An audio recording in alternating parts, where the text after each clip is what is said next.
Mes bien chers enfants, mes bien chers frères, c'est avec une grande satisfaction, une grande joie que je viens aujourd'hui donner le sacrement de confirmation à ces enfants qui se sont préparés certainement dans la prière, le recueillement, et qui sont parfaitement disposés pour recevoir la grâce que donne le sacrement de confirmation. Les prêtres qui sont chargés de vous vous ont appris ce qu'était le sacrement de confirmation. Et disons-le tout de suite, pourquoi me suis-je permis de venir ici à Saint-Nicolas du Chardonnay pour vous conférer ce sacrement de confirmation? J'y viens sur la demande de vos parents, sur la demande de vos prêtres qui vous ont conduit ici et qui m'ont demandé de venir. Ce n'est pas moi qui ai pris l'initiative de venir ici à Saint-Nicolas du Chardonnay. Je fais aujourd'hui ce que j'ai fait déjà plusieurs fois à la salle Wagram. Et si je viens, c'est précisément parce que vos parents veulent être assurés que lorsque vous rentrerez chez vous dans quelques instants, lorsqu'ils vous embrasseront, heureux de vous savoir confirmer, de savoir que vous avez reçu d'une manière plus plénière la grâce du baptême par le sacrement de confirmation, ils seront certains que vous aurez reçu cette grâce. Alors qu'aujourd'hui, dans la confusion dans laquelle se trouve l'Église, vos parents peuvent légitimement se demander si le sacrement de confirmation donné comme il l'est par beaucoup de prêtres désormais délégués par les évêques, si ces sacrements sont vraiment porteurs de la grâce de notre Seigneur Jésus-Christ. Car c'est cela qui compte pour nous. La grâce de notre Seigneur Jésus-Christ, c'est le gage de la vie éternelle. Et nous sommes ici-bas pour gagner la vie éternelle. Par conséquent, il s'agit de votre salut. On ne peut pas hésiter, lorsqu'il s'agit du salut, de prendre les voies les plus sûres, et non pas des voies douteuses. Et les prêtres n'ont pas le droit de donner un sacrement qui n'est pas certainement valide. C'est pourquoi je n'ai pas hésité à venir. Peut-être me dira-t-on, ce que vous dites, c'est de la présomption, c'est de l'orgueil. Pourquoi vous donnez un sacrement valide et les autres ne donneraient-ils pas? Eh bien, c'est parce que tout simplement, je fais ce que mes prédécesseurs, ce que les prêtres, autrefois les évêques, faisaient. Je n'ai rien changé, je ne change rien au rite de la confirmation qui a été donné pendant 2000 ans dans l'Église. Si donc le sacrement que je donnais aujourd'hui n'était pas valide, il faudrait dire que pendant 2000 ans, l'Église a donné des sacrements invalides. Et cela, je ne puis pas le croire. Précisément parce que nous ne voulons rien changer, nous sommes certains de ce que nous donnons. Ce sont ceux qui changent, qui peuvent se demander si ce qu'ils donnent est vraiment valide et vraiment fructueux et confère la grâce de notre Seigneur Jésus-Christ. Car vous avez besoin, mes chers enfants, du sacrement de confirmation, plus que jamais. Vous allez entrer dans la vie, dans cette vie pleine d'obstacles, pleine de scandales, dans des milieux qui essaieront de vous détourner de notre Seigneur Jésus-Christ. Vous avez besoin donc d'être confirmés dans cette grâce. Et que fera l'évêque tout à l'heure, dans quelques instants, lorsqu'il va vous donner le sacrement de confirmation? Il va vous signer du signe de la croix sur votre front, afin que vous manifestiez par là que vous croyez à la croix de notre Seigneur Jésus-Christ, que vous croyez en notre Seigneur Jésus-Christ. Et c'est cela notre foi. Nous croyons que Jésus-Christ est le seul salut, la seule voie du salut, que sans lui on ne peut pas aller au ciel. Il l'a dit lui-même, sans moi vous ne pouvez rien faire, rien. Vous ne pouvez rien faire. Je suis la porte de la bergerie. Celui qui ne passe pas par moi n'entre pas dans la bergerie. Je suis la vigne. Celui qui n'est pas hanté sur moi n'aura pas la vie éternelle. Il est bon à être jeté au feu. Voilà les exemples que notre Seigneur Jésus-Christ a pris pour nous montrer qu'il est le seul salut. Il n'y a pas d'autre sauveur sur la terre, dans les cieux et dans toute l'histoire que notre Seigneur Jésus-Christ. Croyez cela, mes chers enfants. Croyez que notre Seigneur Jésus-Christ est votre Père, que notre Seigneur Jésus-Christ est votre frère, que notre Seigneur Jésus-Christ est votre seul sauveur. Votre seul sauveur. Demandez donc à la très sainte Vierge Marie s'il y a un autre sauveur ici-bas que son divin Fils Jésus. La très sainte Vierge Marie n'a qu'un nom dans son cœur, dans son intelligence, dans sa volonté, dans son âme, le nom de Jésus. Et nous aussi, nous ne devons pas avoir un autre nom dans nos cœurs que celui de Jésus. Et c'est pour cela que nous n'acceptons pas la nouvelle religion. Parce que la nouvelle religion, qui est faite d'un faux œcuménisme, nous conduit vers des sauveurs qui ne sont pas notre Seigneur Jésus-Christ. Nous ferait croire qu'on peut se sauver en dehors de notre Seigneur Jésus-Christ, que l'Église catholique n'est pas la seule vraie religion.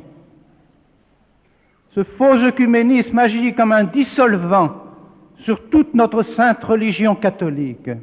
Elle détruit tout, cette erreur du faux œcuménisme.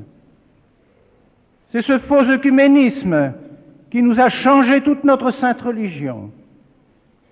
Et d'abord en changeant le saint sacrifice de la messe, pour en faire une espèce d'assemblée œcuménique dans laquelle, pour finir, tout le monde pourra communier. Les pécheurs publics, les infidèles, les hérétiques, les schismatiques, tout le monde pourra communier à cette communion, à cette assemblée qui est une Eucharistie, une fausse Eucharistie. Et parce qu'on a voulu changer notre sacrifice de la messe et en faire une espèce d'intercommunion, ce qui se fait de plus en plus d'ailleurs dans l'Église, eh bien on a tué le sacerdoce. Car le prêtre est fait pour le sacrifice de la messe et non pas pour une Eucharistie œcuménique. Alors il devient simplement un président d'assemblée. Et de cela, nous n'en voulons pas. Nous voulons que nos prêtres soient des sacrificateurs, soient des hommes qui participent au sacerdoce de notre Seigneur Jésus-Christ par la grâce du sacrement de l'ordre. Eux seuls sont prêtres unis à notre Seigneur Jésus-Christ, le seul grand prêtre, le seul grand prêtre. Car notre Seigneur Jésus-Christ est notre seul sauveur, il est notre seul grand prêtre, et seuls ceux qui sont unis à lui par le sacrement de l'ordre peuvent offrir le sacrifice de la messe et doivent offrir le sacrifice de la messe. Ce sacrifice qui, par le sang de notre Seigneur Jésus-Christ, répandu sur l'autel par l'Eucharistie, dans nos âmes, par la communion à la victime qui s'offre sur l'autel, rachète nos péchés, nous délivre de nos péchés, car nous sommes pécheurs. Et de cela, on ne veut plus non plus parler. C'est ça qui change la doctrine aussi de l'Église. Car s'il faut accepter à notre communion les hérétiques, les pécheurs, les infidèles, les pécheurs publics, à ce moment, nous n'avons plus de distinction entre ceux qui sont pécheurs et ceux qui ne le sont pas, ceux qui croient et ceux qui ne croient pas. Et cela, c'est contraire à la doctrine de l'Église, à notre credo, à notre catéchisme. C'est pourquoi l'enseignement du catéchisme est complètement changé, parce qu'il doit pouvoir s'adapter à toutes les religions. Et enfin, notre Seigneur est notre seul roi.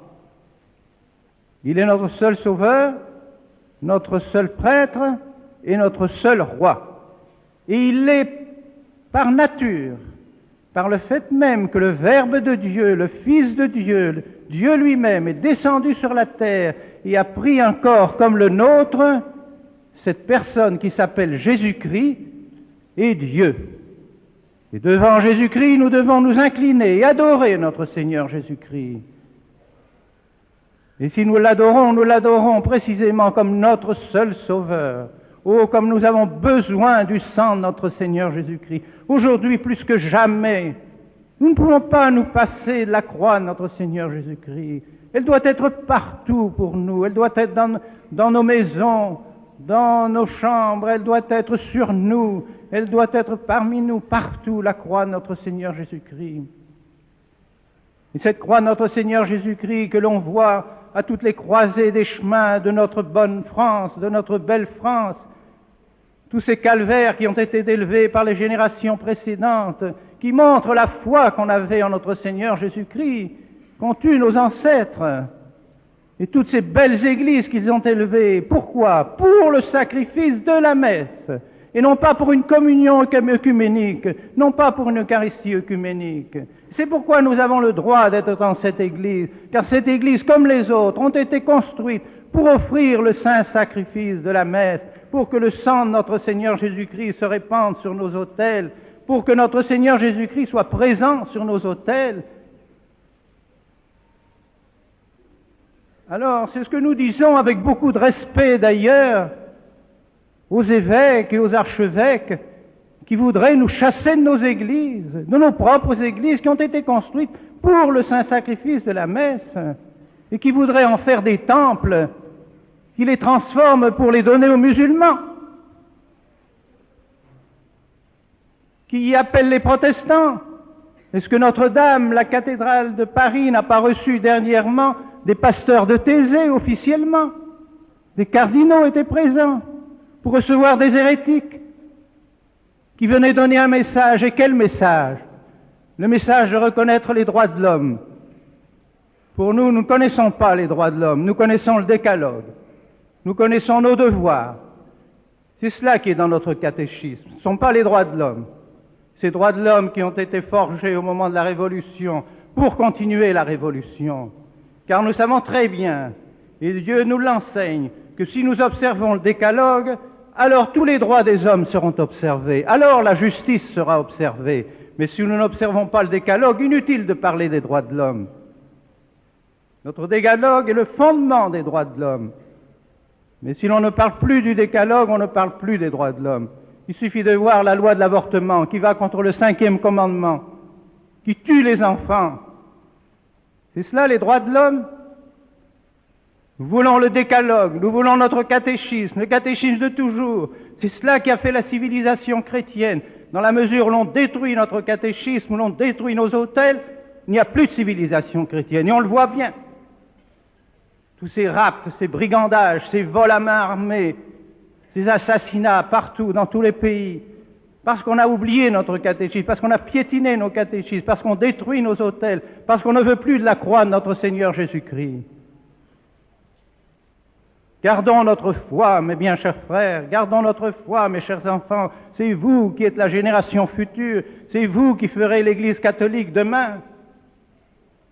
Et c'est pour cela que je suis ici aujourd'hui, que j'accepte de venir, pour défendre l'Église catholique, pour continuer l'Église catholique. Elle ne peut pas périr, c'est pas possible. Tant qu'il y aura la foi catholique, l'Église catholique continuera. Et la foi catholique prime tout. Il n'y a pas de droit écrit, il n'y a pas de loi écrite qui puisse aller contre notre foi catholique. C'est pas possible. Car notre foi, c'est la vie éternelle. C'est ce que nous avons répondu au jour du baptême. Nos parrains ont répondu cela quand ils vous ont porté sur les fonts baptismaux, mes chers enfants. La première parole que le prêtre vous a adressée lorsque vous étiez enfant: que désirez-vous de l'Église catholique? Quid petis ab ecclesia Dei? Qu'est-ce que vous voulez que vous donne l'Église de Dieu? Et vous avez répondu par l'intermédiaire de vos parrains et marraines: la foi, fides, la foi. Je demande à l'Église qu'elle me donne la foi catholique. Voilà ce que vous avez demandé, le premier mot que vous avez prononcé par l'intermédiaire de vos parrains et marraines à l'Église de Dieu qui vous recevez. Et le prêtre a ensuite demandé: que vous donne la foi catholique? Qu'est-ce qu'elle vous donne, cette foi? Et vous avez répondu par vos parrains et marraines: Elle me procure la vie éternelle. La vie éternelle. Ce n'est pas une petite chose. Eh bien, c'est cette foi que nous voulons défendre. C'est cette foi que vous allez prononcer tout à l'heure. À la fin de cette cérémonie de confirmation, vous allez vous lever, vous allez prononcer le credo, votre foi. Vous allez prononcer le Notre Père, le Je vous salue Marie, pour manifester devant toute cette assemblée, devant l'Église du ciel, devant tous les anges, devant vos anges gardiens, devant tous les élus du ciel, toute l'Église triomphante, l'Église militante, l'Église souffrante, vous allez prononcer votre profession de foi catholique. J'espère que vous ne la prononcerez pas seulement aujourd'hui, et que vous êtes bien décidés à la prononcer toujours, même s'il fallait donner votre sang. Alors on nous dit, mais vous n'avez pas le droit de juger de la foi catholique, c'est pas vous qui pouvez juger de la foi catholique. Comment c'est pas nous qui pouvons juger de la foi catholique? Mais vous, mes chers enfants, vous pouvez juger de la foi catholique. Vous avez dans vos mains des petits livres, vous avez votre catéchisme, et vous pouvez très bien répondre, même à un évêque qui vous dirait, mon cher enfant, les anges n'existent pas. Les anges n'existent pas, c'est une invention du Moyen-Âge. Eh bien, vous ouvrez votre petit catéchisme et vous dites, Monseigneur, je regrette, mais mon petit catéchisme dit que les anges existent, puisqu'il y a des démons en enfer qui sont des anges, qui ont désobéi au bon Dieu, et nous savons très bien que les démons et les anges du ciel existent. Moi, je crois mon catéchisme, et vous avez raison. Et si quelqu'un vous dit, eh bien, tu vas donner ta vie, on va te martyriser, on va te tuer si tu ne veux pas croire que les anges n'existent pas, eh bien, tuez-moi, je serai martyr comme l'ont été les jeunes martyrs pendant les siècles de persécution. Pour défendre votre foi, vous avez le droit de juger ce qui est de votre foi. On vous l'a appris et vous le savez parfaitement. Alors maintenez votre foi, mes chers enfants. S'il faut être martyr plus tard, vous serez martyr. Il y en a d'autres avant vous qui ont versé leur sang. J'étais il y a quelques jours en Vendée, où des dizaines de milliers de Vendéens ont donné leur sang pour défendre leur foi. On a fait de cette affaire-là une affaire politique. Ce n'est pas une affaire politique. Les Vendéens ont défendu leur Dieu, ont défendu leurs églises. Pourquoi l'ont-ils défendu? Parce qu'on voulait enrôler les Vendéens dans l'armée républicaine qui tuait les prêtres, les religieux et les religieuses. Ils ont dit, nous, faire partie d'une armée qui va tuer nos prêtres, qui va tuer nos religieux et nos religieuses, jamais. Nous n'acceptons pas. Nous voulons servir Dieu. Nous ne voulons pas tuer nos religieux et nos religieuses. Nous ne voulons pas tuer nos prêtres. Nous ne voulons pas brûler nos sanctuaires. Nous avons la foi catholique, nous la défendrons jusqu'à la mort. Voilà ce qu'ont fait les Vendéens. Alors maintenant, on a transformé ça en une affaire politique. Ce n'est pas vrai. Et comme aujourd'hui, peut-être, qu'on me dira que je fais de la politique, parce que je parle de notre Seigneur Jésus-Christ roi. Et oui, notre Seigneur Jésus-Christ est roi. Et si je fais de la politique en disant que notre Seigneur Jésus-Christ est roi, eh bien je fais de la politique. Car notre Seigneur Jésus-Christ est notre roi, pas seulement au ciel. On a mis maintenant la fête du Christ roi à la fin de l'année liturgique. Pourquoi? Pourquoi l'a-t-on changé? N'était-elle pas bien, ou à la fin du mois d'octobre? Pourquoi a-t-on mis la fête du Christ roi à la fin, tout à fait à la fin de l'année liturgique? Pour faire comprendre que notre Seigneur ne régnera que dans la parousie, qu'à la fin du monde, mais pas en ce monde. Eh bien, si nous disons notre Seigneur Jésus-Christ est roi de nos cœurs, de nos âmes, de nos familles, de nos cités, ici-bas, qu'on le veuille ou qu'on ne le veuille pas, nos gouvernants seront jugés par notre Seigneur Jésus-Christ. Quand ils mourront, ils seront jugés. Comme chefs d'État, ils seront jugés. Tous. Aucun d'ici-bas, aucune âme qui a vécu ici-bas ne sera pas jugée par notre Seigneur Jésus-Christ. Il est notre roi. Et c'est parce que notre sacrifice de la messe exprime parfaitement cette royauté de notre Seigneur Jésus-Christ. Quand nous élevons l'hostie, tout le monde s'agenouille, tout le monde s'incline, adore notre Seigneur Jésus-Christ. Seigneur Jésus, vous êtes notre roi. Seigneur Jésus, vous êtes notre sauveur. Seigneur Jésus, vous êtes notre seul prêtre. Voilà ce que nous disons à notre Seigneur lorsque le prêtre s'agenouille pour adorer la Sainte Eucharistie. Nous croyons que notre Seigneur Jésus-Christ est présent dans la Sainte Eucharistie. Ah, comme nous souhaiterions que toutes les églises de Paris soient pleines comme celle-ci, avec des catholiques qui ont votre foi. Alors l'Église n'aurait plus à craindre rien de tous ces envahisseurs, de tous ceux qui veulent la détruire. Et comme nous prions le bon Dieu et comme nous prierons au cours de cette sainte messe pour demander que la foi revienne dans les familles, dans les cœurs, dans les foyers, partout, que notre Seigneur Jésus-Christ règne. Ah, si les évêques pouvaient seulement se rendre compte de ce que je vois aujourd'hui.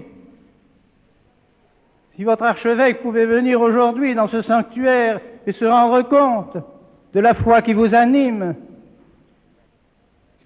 alors peut-être il se réjouirait et donnerait avec joie toutes ces églises, sa cathédrale, toutes les églises de Paris, pour remplir ces églises d'hommes qui ont la foi, de femmes qui ont la foi, de foyers qui sont chrétiens, d'enfants qui vont se réjouir de recevoir le sacrement de confirmation et qui le recevront avec une grande piété. Que ce soit là, mes bien chers frères, l'objet de nos prières aujourd'hui, l'intention de nos prières. Je me permets d'y ajouter, en terminant, l'intention de mes chers séminaristes et de mes futurs prêtres et de mes jeunes prêtres, car je pense que c'est là aussi l'avenir de l'Église. Avoir de saints prêtres, des prêtres comme vous les désirez, des prêtres comme vous les voulez, des prêtres qui vont visiter les malades, des prêtres qui donnent les vrais sacrements, qui donnent le vrai sacrifice de la messe, qui donnent la véritable communion, qui prêchent le véritable évangile, le vrai catéchisme. Voilà ce que vous voulez, voilà ce que vous désirez, car vous savez très bien que de ces prêtres dépend notre civilisation chrétienne et notre vie éternelle. Alors, plaise à Dieu que je puisse remplir mes séminaires, que chaque année je puisse faire de nombreuses ordinations et qu'enfin des évêques viennent se joindre à nous pour multiplier les séminaires et multiplier les ordinations. Voilà ce que je souhaite de tout cœur, voilà ce que j'ai demandé à Rome il y a encore 10 jours. Lorsqu'on me demandait de venir parler à Rome, je suis venu, je ne refuse point d'aller à Rome chaque fois qu'on m'appellera, mais je demande et je redemanderai toujours qu'on nous donne nos églises, qu'on nous rende nos églises, qu'on nous rende le sacrifice de la messe, qu'on nous rende nos sacrements, qu'on nous rende la vraie Bible et non pas une Bible œcuménique, qu'on nous rende notre vrai catéchisme, qu'on nous rende toutes nos églises et nos sanctuaires. Tant qu'on ne nous donnera pas ces choses-là, nous ne pourrons pas accepter. Nous ne pourrons pas accepter une religion œcuménique qui admet tous les cultes, toutes les croyances et toutes les erreurs. S'unir à toutes les erreurs, c'est se mettre dans l'erreur soi-même. Et dès qu'on est dans l'erreur, on n'est plus dans la vérité. Et c'est pourquoi on nous persécute. Car l'erreur a toujours persécuté la vérité. Et dès que la vérité se marie à l'erreur, elle devient erreur elle-même. Et alors elle persécute la vérité. Vous êtes un orgueilleux, vous pensez vous seul avoir la vérité. Ce n'est pas moi qui juge, encore une fois, c'est mon petit catéchisme d'enfant de 5 ans, d'enfant de 10 ans. C'est mon catéchisme qui dit que je suis dans la vérité. Tout simplement, je ne vais pas chercher midi à 14 heures, je n'ai pas de révélation spéciale du ciel. Voyez où finit cette religion œcuménique. Elle finit dans la salle de la mutualité, ici tout près, où se font des réunions charismatiques. C'est notre religion et cette erreur agit comme un dissolvant, comme je disais. Il ne reste plus rien. Lorsqu'on tombe dans les assemblées charismatiques, il ne reste plus rien. Ni le sacerdoce, ni les sacrements, ni la hiérarchie de l'Église, ni plus rien. Il ne reste plus rien. Pourquoi? Parce que chaque personne croit avoir un fil direct avec le ciel et croit recevoir le Saint-Esprit personnellement. Par conséquent, elle a sa religion à elle et elle n'a plus de religion. Elle a sa propre religion, chacun a sa religion.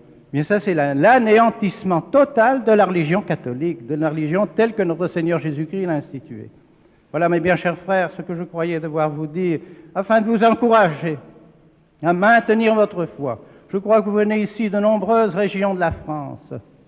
Puissiez-vous, dans la paix, dans le calme, non pas dans la violence, non pas dans la haine, non pas dans la rancœur, celui qui possède la vérité est dans le calme.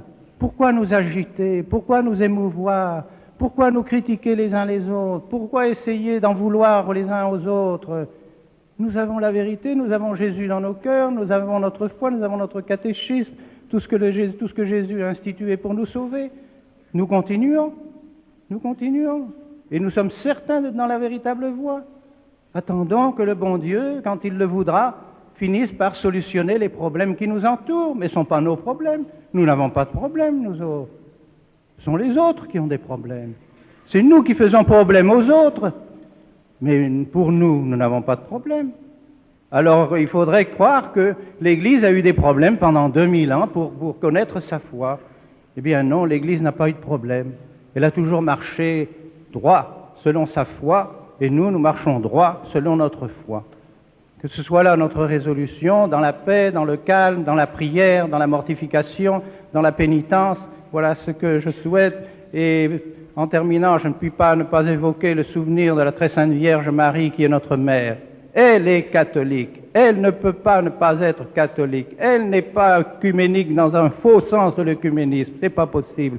Elle n'a qu'un fils Jésus. Elle n'aime que son fils Jésus. Demandons-lui aussi d'être comme elle. Au nom du Père et du Fils et du Saint-Esprit.